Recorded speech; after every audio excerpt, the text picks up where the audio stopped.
This show is not suitable for all audiences. Listener discretion is advised. Right now we're mourning over Paula's car. She's not dead yet. I need to get the official word. So no. Twin is still running. Yeah, Okay. it's at the dealership. It's with his mother with her mother right now. At the dealership. That's where it was made. So with her mother. So so I mean I hope she make it. Right now she's technically on life support. Yeah. I hope they don't pull the plug. Well, I'm pulling the plug. If I need a new transmission, I'm pulling the plug. Fuck that.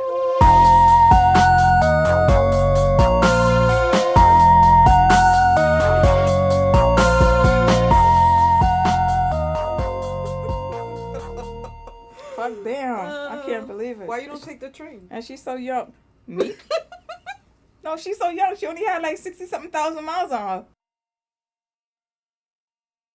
1,000 miles. 65,000. Yes. Not even That's 100. practically brand new. I know, and she's dying. I don't know why. I'm trying to understand. Maybe she got cancer of a car. Leukemia. Did you Mm-hmm. replace the conveyor belt every 8,500 miles? Now say that in English. Oh no, that's just what I heard my uncle say to my dad once. Listen. I just know the flux capacitor was brand new because I did it at the oil change. And the catalytic converter, was it still there? ¿Por qué? ¿Por qué? Mi amo, el Paola. That was pretty good though. And this is Face Not Found. Soon there will be face without a case. Wait, what did I say last time? No face, No face, no case. That's gonna be it's gonna branch off in a few months after we have 100,000 followers. Do you know Shanquella? Okay, I do know Shanquella. Okay, good. I was gonna be worried if you didn't. I really don't, to be honest, but I know it Put because the phone down. I really don't, to be honest, because it's either gonna be the refrigerator, the trip best friend, or The refrigerator? Where did the refrigerator come from? the refrigerator, the one that was found in the refrigerator. Who was that? That was Celeste. No, the one that was found in the refrigerator in the hotel. Oh, Yeah. Kanika Jenkins. There you go. So Friend, it was we so- already did that one. So that one is the best friend killed her at the in Mexico. Okay, yes, you're on the right track. Okay. Okay. Shanquella Robinson. That was her name. At the time that she died, she was 25 years old. But she was much more accomplished That's than crazy. we are. 25. Listen. That's crazy. That's young. That's dumb young, bro. She was born January 9th, 1997. She was a Capricorn. To Bernard and Salamandra Robinson. She was born and raised in Charlotte, North Carolina. And she had an older sister. Now, I don't want to botch this because I'm reading it as tequila. Probably is. Or tequila. It's double L. Tequila long. Tequila. Tequila. Tequila long. Tequila. I'm sorry. From her mother's side, she had a sister. She had a normal, loving upbringing. She attended West Charlotte High School and was active in the school community. During freshman year, she bonded with her classmates, and she had a very large group of friends because she was also a cheerleader. She lit up every room she walked into. Hold on, I didn't get to that. I already know. She was involved in her school's television station. So now you know that she was raised in a good part, because what school has a television station? We have News 12 the Bronx, and that's about people shooting and stuff like that to report the death of something. She went to Winston-Salem State University, a historically black college in North Carolina, and she graduated from there as an entrepreneur. And by the age of 25, she was already running 2 successful businesses. 2. One of them was the Exquisite Babies Braiding Services for Children, And that is amazing. I don't know if she worked it herself, but there's a girl on Instagram that she specializes in braiding children's hair, and that's dope. Bro, they be salivating, mucus everywhere, and her with her patients, she just sits them back down on her lap and keeps braiding. It's amazing. The patience of an angel.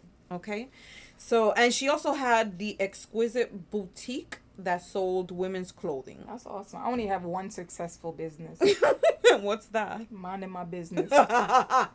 Only successful business I have. So her mom says that she had an excitement for travel. Who doesn't, girl? But she remembers her for her kindness, positivity, and the light she brought to so many. I told you. That's why I'm a bitch. And I'm gonna be an even bigger bitch.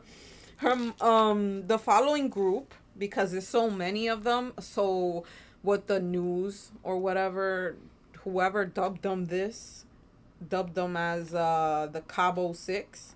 It's Dejanay Jackson, Elise Hyatt, Malik Diouf, Winter Donovan, Khalil Cook, and Nazir Tyree Wiggins, right?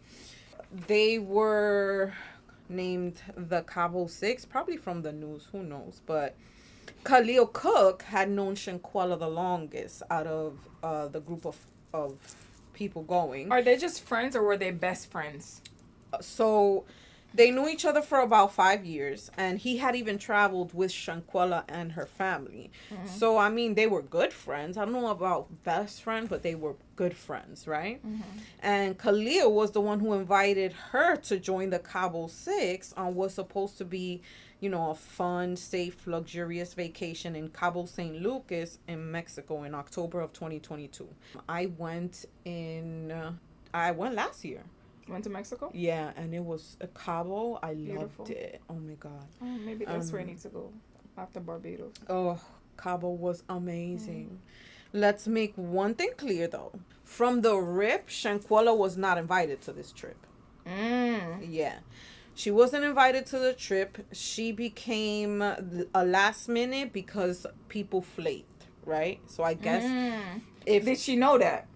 I don't know if she knew that. Because I'm not going. Yeah. If I wasn't initially invited. I feel the same way. Yeah. But who knows what they told this girl to convince her, She's a hard worker. Come on, girl, that's another person we can split the bills with. Exactly my point. Yeah. Had she not gone, they would have had to pay more, right? So altogether, there's 7. And 6 of them, including Shanquella, arrive in Mexico on October 28th, 2022. Nazir Wiggins arrives the next day.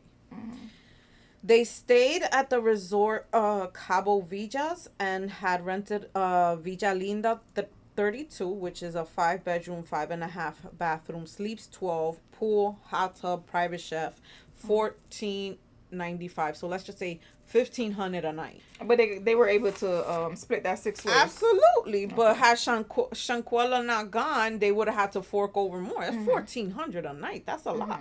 Well, $1,500. Some people pay that for rent a month. This was just for 3 days, I think. Day 1, when they get there, they spent it drinking, swimming, just hanging out. Shanquella would post herself having like a good time on Instagram or whatever. And at 8:45 p.m., Khalil posts a video of Shanquella passed out on the hammock. And Khalil says, "We got our first dead body." Now, this was taken out of context by a lot of people because we all do that. The first one on vacation that gets twisted, drunk, passed out, we're taking pictures. From the first man down, like it was that I did part. That to my cousin too, exactly, that part was not to be taken like literal. Later that night, Shanquella, she recovers. Obviously, she wakes up. She talks to her mom, letting her know that they were getting ready for dinner, and her mom says Shanquella sounded happy, nothing suspicious. She said good night, and later she posts videos of them playing a drinking game. So Saturday, October 29th, 2022 was supposed to be another day of partying. Sometime during the morning, there's a video of Shanquella. She records on her phone looking for the others because they have plans to go skinny dipping, right? Mm-hmm. And when she finds them, they're all congregated in one room Mm-hmm. without her. Mm-hmm. And when she finds them, their body language is like way off. You can actually find the video on YouTube, but there's one where she's one of the girls have, their hands crossed over, kind of like, you can tell when someone has an attitude. Mm-hmm. The vibe was just off. You could tell by the video. So 7 a.m. to 7:30 a.m., Robinson is assaulted. We know this because one of the idiots recorded it and showed it around the school that Shanquella attended, the university. Dejanay is seen on the video repeatedly punching Shanquella in the face, head, neck, and other parts of her body. During the attack, Shanquella is the only one who's completely naked. Because remember, they were going skinny dipping. She's completely exposed and she does not fight back. And you hear her dumbass friend, the one that invited her, can you at least fight back? And she says no. She's not fighting back.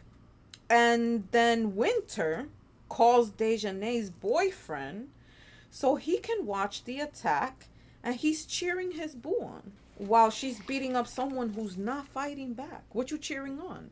Pussy? What are you cheering on? She's not fighting back. Anybody could be somebody who's not fighting back. That sounds like bullying to me. Absolutely. So at 12 p.m., housekeeping staff found Shanquella lying face down on the bathroom floor, and that staff informs the Cabo 6 as if they didn't know how she got there, right? So at 2:13 p.m., Cabo 6, whatever you want to call it, called the resort doctor for intoxication. At the same time, Khalil, which is Shanquella's friend, calls Salamandra, her mom, to update her on how Sean is not feeling well. He tells her. At 3:15 p.m., the doctor arrives and finds Robinson dehydrated, minimally responsive, but with stable vital signs. The Cabo cowards do not mention any of the trauma this girl just went through, and they just keep repeating that she drank too much. The doctor is clearly sensing that Shanquella needs more than just hydration, and her killers, they say, because at this point, all of y'all was there, none of y'all did nothing, and all of y'all are murderers. So her killers tell the doctor, no, she's just, they say no. Her vitals are starting to become abnormal. And once again, the doctor says Shanquella needs to make it to the hospital like yesterday.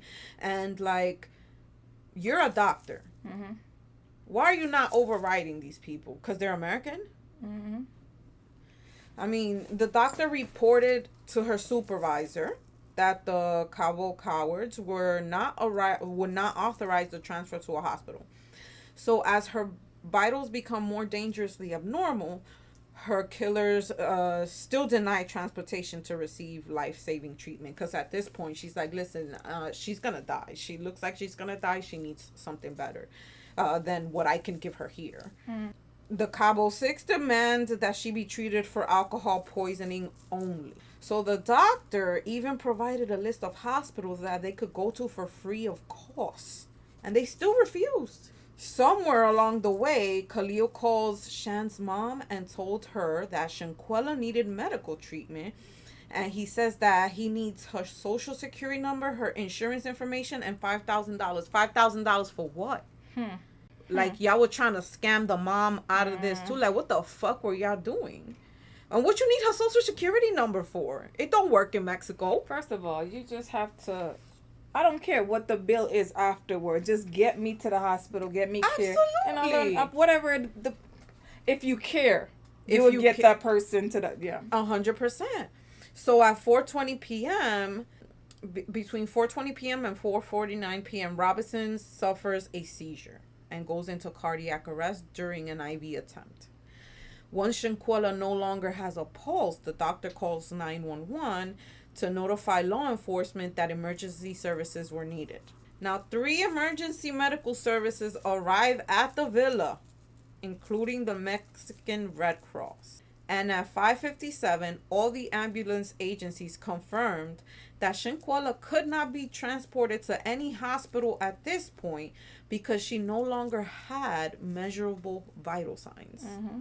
So Shanquella was pronounced dead at the villa. During his interview with law enforcement, Khalil claimed that Shanquella got the bruises on her head and arms from falling into the pool. Nothing of the attack. Like, how do you get that type of injury from falling into a pool? Did she fall on the shallow end? On her head? Like, what kind of explanation is this? Why you look so frustrated? I don't need no friends. Oh,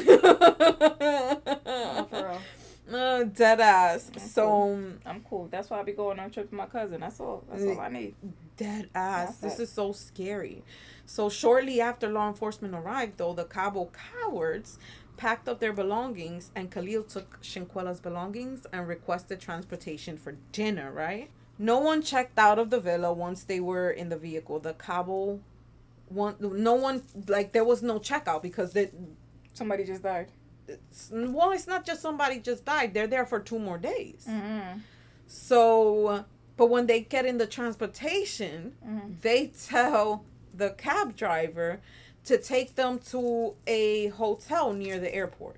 So the Cabo cowards were in the U.S. by morning, a full day ahead of schedule. Once they arrived at North Carolina, each of the defendants worked on, like, they huddled and made sure that they concealed the information about the facts and circumstances of Shanquella's death from her family and law enforcement. And, just make sure you got your story straight. Okay, that's what you're going to say. This is what I'm going to say. Make sure everybody's in sync, right? The doctor that responded to Shanquella's call gave the police her interview. She says, because this Cabo can be described as a mini California, in my opinion. Most people there spoke English. And when it comes to Americans, they're going to investigate a lot better than that they investigate for their own people. The Mexican authority did chef's kiss on this case, right?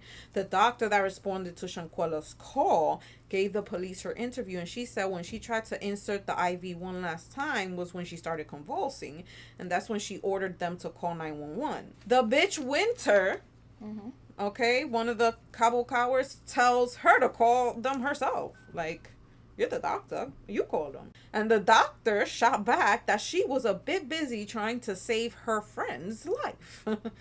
And then Shanquella's Shanquella's sphincter relaxed. She pees herself. And then after Shanquella stopped convulsing is when she notices that everyone except 2 of the travelers, everyone is scattered. No one's there, like, with the doctor. Like, oh my God, my friend. So now, moments after, though, Winter makes her escape, and then eventually she's left alone. She said after an hour of resuscitation efforts, Shanquella was declared dead at 17:57, which is 5:57. Super obvious that the resort was avoiding the family because Shanquella's dad said that no one was ever available who spoke English, and that is a fucking lie. Because you're required in these places, unless you're a cleaner, maybe, but front desk personnel, they all speak English and Spanish. All Bernard wants is his daughter's body. He's just looking for someone to speak to. So wait a minute. Who called the parents to let the parents know that she passed away? Khalil. No, he called and said that she needed medical service. Right. And then when she died of alcohol poisoning. So he was the one who called mom and said, hey. Because Mom. he's the one who knows the family. Okay, so that part I didn't. When someone gets the courage to talk to Bernard, was somebody from the resort, they tell him that his daughter died of a broken neck, not alcohol poisoning. So when the Cabo cowards get to the U.S., Khalil and the murderer, Dejanay, because it was her, They go to Salamandra's house to return Shanquella's stuff, and over their condolences, and they reiterate like several times that I'm so sorry that she died of alcohol poisoning. She shouldn't have been drinking so much. Maybe she wouldn't have died of alcohol poisoning. So something just doesn't sit right though with Salamandra, because none of the 6 accounts corroborate with each other. Mm-hmm. Like, y'all are so dumb. Didn't y'all get together and try and got your story straight? But no, there were way too many inconsistencies, because one said she was found in the tub, the other one says she was found in the bed, the other one says she was found in the couch. November 15, 2022, the video starts circulating the internet, and no one gives this poor woman, Salamandra, a heads up, like, listen, it's hard, don't even watch. But it was playing over and over on TV, and everyone was reposting it, and it's all across social media platform. You can't really avoid things like that anymore today's day and age. So it's fucking sick, because 2 weeks ago, Salamandra had an interview with ABC stating that she had received an anonymous call saying that there had been a fight between Shanquella and the others, and when she confronted all of them about it, they denied it. So how did they know this altercation took place at 7 a.m. though? If all these people have done is lie, that should have been a question you should have asked. What question? How do they know that it was at 7 a.m. she was attacked? No, I can't ask that question, because you said it in the beginning that it was around 7 o'clock or whatever. That's when the fight happened. But how do they know it happened at that time? Oh, because you said the video. No, not the videotape, but the video does have something to do with okay, but also one of them, I'm guessing she FaceTimed the boyfriend or whatever. The boyfriend was FaceTimed, but it wasn't him who gave it up. So shout out to Mexico again, because they did the work. The manager was interviewed, and him knowing his resort and his country, he states that he was shown the video and recognized Debo as Dejanay, okay? And the naked female as Shanquella. He knew Debo was Dejanay because he served as the translation between Debo and the authorities the day of the murder, right? He states that sunrise and sunsets are annoying in the villa. From the video, he says that the head of the board of the bed is illuminated by the sun rays, and from that, he deduced that it's at that timeline. Yeah. He also says that sun rises on the seaside, and bedroom 1 and 3 are the only waterfront bedrooms. And then he takes it even further and says, hey, I also see a hammock in there in the video. So that's room number 3. It's the only waterfront room with a hammock and filled with sunlight at that time. Okay. Sir, you need to go to Quantico, and the FBI needs to give this man a citizenship and a badge. Tell them Nina sent you. Love you, thank you, bye. No. Concierge service also gave his interview, right? He said he arrived at the villa around 8 p.m. and 2 of the 6 guests were already there. So was the chef and a waiter and some other co-workers. He prepared the registration and information for each of the guests while he waited for the main client, which was Debo.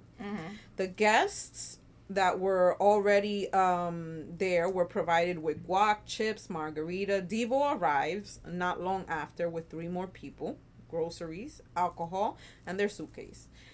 He describes Debo as heavy, sturdy built, tall, dark-skinned, with a thick voice.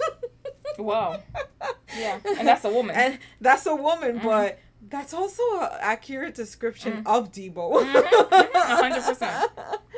So once dinner is served is when he met Shanquella, and he says that she was the last one to join the table, that she had a strange attitude, and that she did not fit in with the others.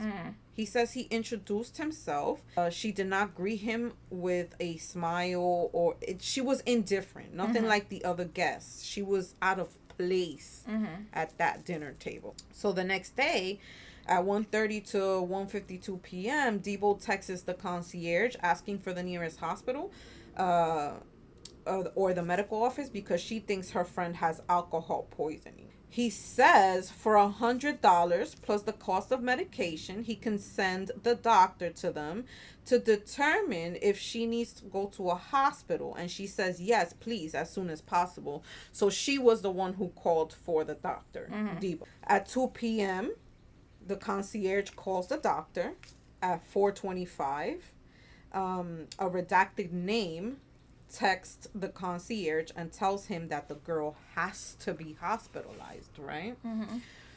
He says he spoke to the doctor and asked if she's in serious condition, and she says no, but she does need an IV, and she's practically unconscious. So, yeah, she does need to be hospitalized. So this doctor, I mean, like, is it yes or no, lady? Like, does she need a doctor or does she not? But right then and then, the vitals were stable, so that's what she was like. I guess redacted name. But and also the information. If they would have said she got hit in the head and stuff like that, then that's different. 100%. Right now, she's only working with the assumption that it's she's alcohol drinking. poisoning. Yeah. So, you're 100% right. I'm sorry for questioning your medical license, ma'am. I don't have a medical license. I'm not talking about you. I'm talking about to the doctor in Oh. case she hears this. Okay. You never know. You're right. So, Sorry, Maria. Is that racist? No, it's not. Okay. But what the fuck? Okay, Sylvia. Juanita. Rosa. Just Okay. Oh, Selena. Sorry. Who's the woman that killed her? Oh shit, Yolanda. There you go. So redacted name calls the dude concierge and asks him if he ordered the ambulance, and he's like, yeah, no one's told me to call the ambulance, because security called redacted name and tells him that they have ambulances trying to gain access to Villa 32, right?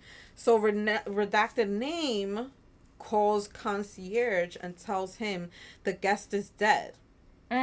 Okay, he's already on the way to the villa to help in any way he can, and that he should make his way there too. Redacted name tells the concierge. So concierge arrives at the villa. He sees police talking to people, and when he enters the villa, it's not what he expected, because your friend just died. What would you expect? Everybody in mourning. So when he gets there, he says the guests were very much relaxed, calm, sitting in the living room area near the bar and the dinner table. He spoke to Debo and offered his condolences and asked for permission to give her a hug. And he said it was the coldest hug he has ever received in his life, that it gave him chills. Okay, the hairs in the back of the neck stood up. He goes outside to give them space to mourn, and minutes later, he hears laughter. So he left. Debo contacts concierge to book a ride to go home. To have dinner. To have dinner because Shanquella took too much of their time. So they're hungry now. At the end of the transport service, the driver reports via WhatsApp chat that he had taken the guests to an airport hotel. The next day, the maid was reporting that there was no one in the villa, and if he knew why they left, and he said no, like no one left, no one signed any papers, no one checked out. Well, what are you talking about? At 11 a.m., he messages Debo offering his support and asking if everything was okay. Debo doesn't respond till Monday the 31st. And she was already in the U.S. Yeah. Asking him if there was anything that she had to do for checkout. He said he'll email the checkout form, and days later, concierge sees that the infamous video is on TV now. And he realizes the story of alcohol poisoning and the drive to dinner was all a lie so that they could leave the country as early as possible. So now the Mexican autopsy. When the Emmy receives the cadaver, lividity and rigor mortis is already set in. So she receives the cadaver October 30th. Shanquella died the 29th. Okay. But when they finished the autopsy... Wait, the 20th of November? Of October. Of October, okay. So it's been almost more than 24 hours. Okay. When they finished the autopsy, it's at 11 a.m. And they determined the time of death was between 17 to 20 hours before the autopsy started, which was 9 a.m. So that would mean that she died between 1 p.m. and 4 p.m. That manner of... She also stated that the manner of death was violent and the cause of death was atlas and medullary dislocation. So basically, the skull separated from C1 and C2 separated from each other and compressed her spinal cord, right?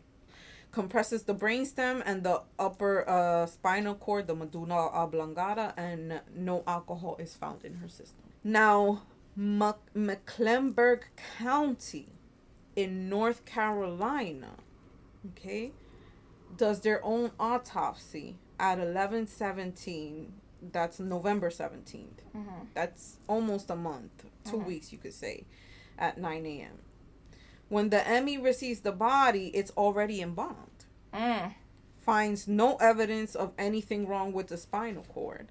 Listed the cause of death as undetermined. And she had reported to have gone to the room after the fight was discovered by housekeeping 4 hours later. They did not note that she had extensive amounts of bruising and abrasions. Like, did this Emmy see the video? Like, you didn't see the video? And on top of that, he says the full body x-rays were done here in the U.S. Full body x-rays were done. It revealed no fractures. Alcohol was negative. Once the autopsy from Mexico comes out, they stop visiting Salamandra. And then in November 18th of 2022, the FBI gets involved because the Cycle 6 are U.S. citizens, and the U.S. has the authority to prosecute them, and it's not required to turn the case over. Like, we could try our own people, right? So, however, Mexico also has the right to take the case. Mexico files the necessary paperwork to have them arrested and extradited, right? Debo. All they want is Debo because it's obvious that it was Debo that was beating her up. So the request is reviewed by the State Department and the Office of Internal Affairs, right? It gets approved and forwarded to a district judge. And then the warrant is issued, and then the arrested would have to stand in front of a judge, and the judge would hear all the evidence, and if legally sufficient evidence is there, they'll extradite the person to the country, to Mexico. So the warrant was granted. The arrest was never made. So it went through all the process and passed everything. But they never arrested her, right? November 26, 2022, Mexico issue an official warrant for Debo. April 12, 2023, the U.S. Department of Justice announces it will not pursue federal charges, saying they don't have sufficient evidence to prove a crime beyond reasonable doubt. On June 5th, 2023, Debo filed a legal petition to change her name to Imani Green. So that's her name now, Imani. What was her name before? Dejanay. So no, Imani Green. So it was Dejanay Green? No, it was Dejanay Jackson. Okay. Where she got Green, I don't know, but shit, Imani Green, right? It's an evasive tactic. They know, to avoid bad press and distance herself from the homicide investigation. Until mid-2025, when the Robinson family said, yeah, no, bitch, here's a new lawsuit with your new name. Debo, representing herself, is seeking a dismissal of the charges, claiming self-defense, okay, and that she was incorrectly served at an address that she no longer lives in. The celebration of life service for Shanquella Robinson was held Saturday, November 19th at the Macedonia Baptist Church in her hometown of Charlotte, North Carolina. Her casket was transported through the streets of Charlotte to her home church in a pink horse-drawn carriage. The attendees wore bright pink clothing and pink bracelets and custom pins because the six went? Hell no! Okay. I'm just saying. A baddie loves the color pink, and she was a baddie. All right. So the choir sang a song about a crown. This little light of mine. You said she was a liar, right? Never mind. Go ahead. I'm gonna let it shine. Sorry. They sang a song about a crown, and while the ushers were physically placing a crown on Shanquella's head inside the casket before it was closed. That is fucking amazing, and you need to write that down. I want that done. You said you don't want a funeral. Oh shit, that's right. Oh my fuck. Well, you want us to burn the crown? No, well, can you just put it on me when the machine goes flat and when the doctor calls time of death? Put the crown on me. And then bring you to the direct cremation. What's it called? Incinerator. Crematorium. Oh, well, whatever. But ashes to ashes, dust to dust. So, with the help of a GoFundMe to pay for the funeral arrangements, legal rep, and an ongoing independent investigation, people helped raise $327,000 for this family. Okay, so I mean, she was very loved. She didn't get to have kids. She didn't get to get married. Like, okay, you had a business. I don't feel like you got to live. What happened to Green? Nothing happened to Green. So the lawsuit. You said they opened up a new lawsuit. They opened up a new lawsuit. It's still ongoing. She's fighting it. The family's fighting too. That's why they did the GoFundMe, to get a good lawyer. And up to now, there's no resolution to it. Her mom, to end this on a quote, said Shanquella didn't have no one there to help her when she was being attacked. And she doesn't have anyone helping her now. If you just heard a crack, that was my heartbreaking. What? I feel like you said that every time. Because I'm sorry, I shouldn't be laughing, I feel like I'll research, right? And then I find something that just gives me chill. The last one we did where the dude was the one that gave the last quote. Well, I picked his quote where he says that he raped her to prove that he was a monster, because if he wouldn't have raped her, then he killed her for nothing. Like, that gave me chills. Like, the way this man thought. And for this mom to say that at that moment her daughter was being attacked, she didn't have no one there to help her. And you over here thinking my daughter is with her friend who's also vacationed with us. I don't need no friend. Okay? No. She's being hit. She can't talk while the doctor's there, right? She's probably thinking of, because I know I would be thinking, I want my mommy. Of course. You know? So for her to That was me yesterday. No. That was me yesterday, I'm just saying. I went through some stuff and I wanted my mommy. I did. I wanted her.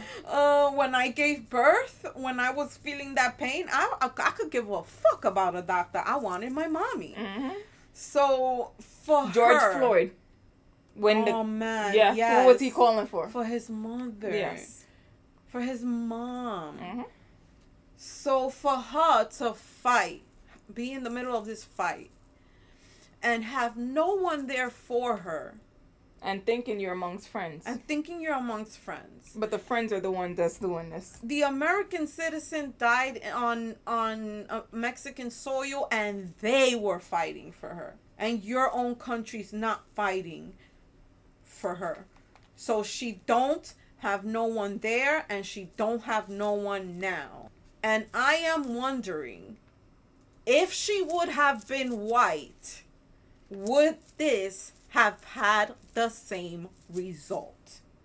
I think if she would have been white, none of this would have been right.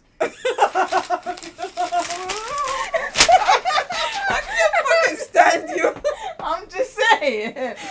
Not chill. I need this. I'm just saying. I'm just saying.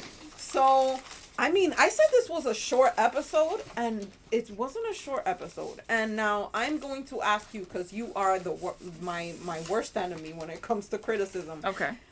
Did I answer all your questions without you having to ask them? Only one you didn't answer. Which was the phone call that whoever made about the fact that she passed away. Okay. You did mention that he called to say she had a medical emergency. Yeah. Mm-hmm. And then you started talking about the father. No one told the father that she was dead or something like that. They told the father that she was dead. Yeah, exactly. He wanted the body back. Mm-hmm. But when he called the hotel, first, there was no one who spoke English. But when they finally found someone supposedly to speak English, he just wants his daughter's body. And the person tells him, like... No, it's not that. Like, all right. He called the mom prior to say she had a medical emergency. Right, that she wasn't feeling well. Yes. So who called the mom again, or did no one call the mom? And how did the mom would have the reaction? I would go crazy. Who called the mom? Was it the police? Was it one of the six? Khalil, the one of the six. Okay. Her supposed friend. And remember that Shanquella goes to get her autopsy October 30th, but by October 30th, they're already in the United States, and they went straight from the airport to her mom to take Shanquella's things to her, to tell her that they're so sorry, condolences, and all that crap. The dad keeps calling for the body back, and they tell him about the autopsy or whatever, but my daughter died of alcohol poisoning. Sir, your daughter didn't die of alcohol poisoning. She died of a broken neck. Sure. My thing is, the United States autopsy says she has no alcohol in her, even though she's embalmed already. That would have been long gone. No broken neck, no contusions or abrasions or bruises. So what she died of then? If you want to criticize Paula, just email us at Nina. I don't like the fact that they know my real name. That they been know your real name. I know, because you told them. They been know your real name. Because you told them. Just say something mean to her at Nina. Just gonna the diva. Sit there and watch me cry, but it's alright. No. How that song go again? I love the way you lie. Just gonna stand there and watch me burn. But that's alright, because I like the way it hurts. There you go. I don't know. I associate certain words with, music. It's the tism. It is. Nina the Diva podcast at gmail.com. You can also find Paula at Nina the Diva 1309 on Instagram. You can find me on your Instagram? Okay, go ahead. That's fine. And you could also stalk her on TikTok at Nina the Diva RT. 100%. You're right. Hit the link tree. Go ahead. Submit an anonymous confession. Go ahead. Join the Spotify group. Go ahead. Join the Patreon. And like always, see ya next time. Love you. Thank you. Bye. I like rings. I hate you. You're the worst co-host ever. I hate you too.